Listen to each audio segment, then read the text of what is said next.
Hi, in this video, we're going to talk about Coptic. So the Coptic language. I decided to use a slightly more festive background for this one. So we're going to talk about the Coptic language. We're going to go over some of its dialects, some important things to know just basically about the whole language. There are some things that will apply across dialects, and also sort of where it fits in with other languages and historically. So first of all, Coptic is the latest stage of the ancient Egyptian language.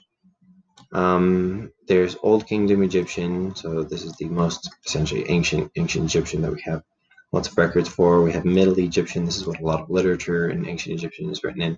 Later Egyptian, which as the name implies is later, but still sort of this ancient Egyptian hieroglyphic period.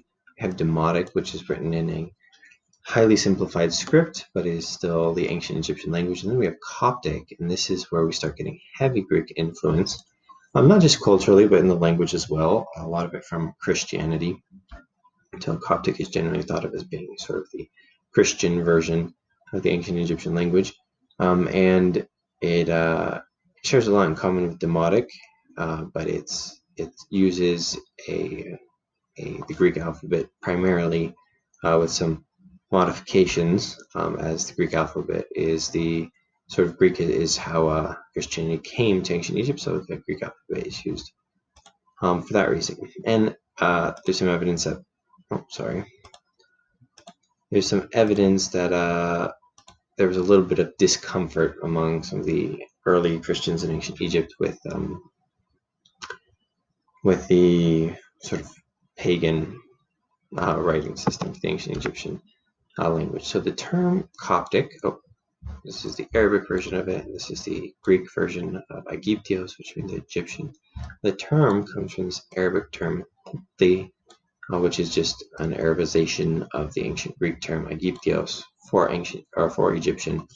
And the Greek term itself is actually not what the ancient Egyptians would have called themselves. Kemet, or the sort of Black Land, is how the ancient Egyptians referred to Egypt. The language was Eren Kemet. That's sort of the scholarly pronunciation. We're not exactly sure how it's pronounced, but that's the Egyptian language. And so it wouldn't have been called in ancient Egyptian by these terms. And then, as I said, the Arabic term came from sort of a modification of the Greek term.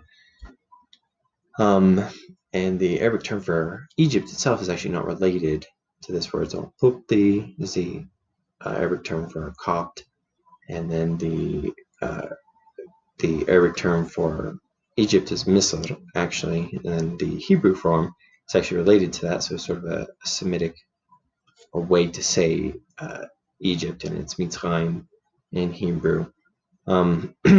So a lot of things that don't come from the native ancient Egyptian term for ancient Egypt. It's quite interesting. Coptic had several dialects. We have our, I don't know why it's so hard to see where these things are. So we have the Sahidic dialect, which is what I'll probably do the most talking about. Hieric, Fayumic, Acumemic, and Sub-Acumemic. So lots of different dialects. They're all common during different periods, but these are all mostly used during the early part of the Christian era, until Coptic was displaced by Arabic after the Arab invasion of Egypt. Sahidic Coptic is the version chosen for the translation of the Bible. It is not known if it was from Upper or Lower Egypt. So if you've got Egypt here, you've got the Nile right there, you've got this delta up here.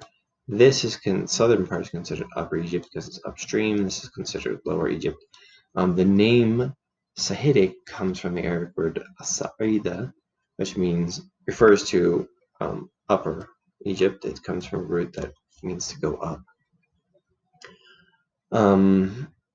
So you would think Upper Egypt. However, there's some linguistic evidence that it might actually have been from Lower Egypt. Some people think maybe it was like an urban dialect. So maybe it was spoken a lot in Upper Egypt, but sort of in the cities of Upper Egypt, and it was because of this relationship between urban dwellers of Upper and Lower Egypt that it has these connections to both. In Sahidic Coptic, we have a lot of translations, for example, of the Bible, but also there are a few native works written in Sahidic Coptic, and it was dominant for quite a while in the Coptic sort of literature era. Bohairic is often called Memphitic. It is the dialect of Alexandria and Nitria. So it's attested around the 9th century, the earliest. It became the official language of the Coptic Orthodox Church, and so it became sort of more dominant at that point, because that was one of the main uses, and it still is one of the main uses of Coptic today. I'm not going to talk about all the other dialects, just Sahidic and Coptic for today, but the alphabet is mostly Greek. So if you know Greek, have most of the same letters. So we've got alphas, betas, we've even got gammas, even though not as common in Coptic. We've got all the major types of letters, but we've also got some other letters that eke their way in like this, and these represent native. They're sort of demotic characters, not demonic characters that made their way in to represent native sounds of ancient Egyptian. Sorry, that's really poorly drawn, but you get the point. So they're mostly Greek, but we've got some of these extra ones in here. The vocabulary of Coptic is mostly from ancient Egyptian. It mostly descends from ancient Egyptian. It's a true sort of heir to the ancient Egyptian history. It's about 1/3 Greek, however. A lot of these words are ecclesiastical words. It has a lot of the features grammatically of ancient Egyptian, so non-concatenative morphology. You can watch the video on Afroasiatic languages that I have up if you'd like to have a better look at that. This essentially means that you have root words that consist of consonants. So if you have F, Ain is a common one that we use in Semitic languages, and L. So we'll change the form of this word by changing the vowels. So fa'ala, this is an Arabic example, I mean he did, whereas yaf'alu, we changed mostly the vowels here, but there's a consonantal change as well. That will mean he does in the present tense in modern Arabic. And so we have non-concatenative morphology. We have complete reworking of morphology from earlier periods. And this is a stark contrast to earlier versions of ancient Egyptian. You can still see the vestiges of ancient Egyptian morphology from like Middle Egyptian and whatnot. However, morphologically, it is a very, very different language. The types of conjugations and the means of conjugating have changed essentially completely from earlier versions, and things have been moved completely around. A lot of that is things have been reanalyzed, and also what we'll get sort of frozen forms of expression that were reworked into new systems of morphology. And so that's quite interesting in my opinion. There's a complete reworking of syntax from earlier periods. If you know any ancient Egyptian, you're not going to see anything that looks like this, starting off a sentence in Sahidic Coptic, or really in any Coptic, or EOF. You're not going to see the SEJMF. I guess that's a morphology thing. We're not going to see that kind of stuff. The grammatical gender has been preserved, so there's still masculine and feminine nouns.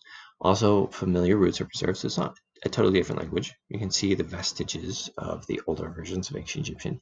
However, things have been, broadly speaking, completely reworked, and that is a feature of Coptic.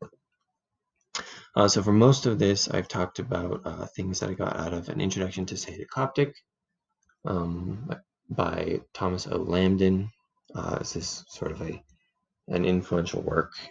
Lambden's written a variety of books on a lot of languages, so go ahead and check that out. This is just a brief overview of Coptic, and so you can get sort of your head wrapped around basic things you'd want to know if you're going to start learning language.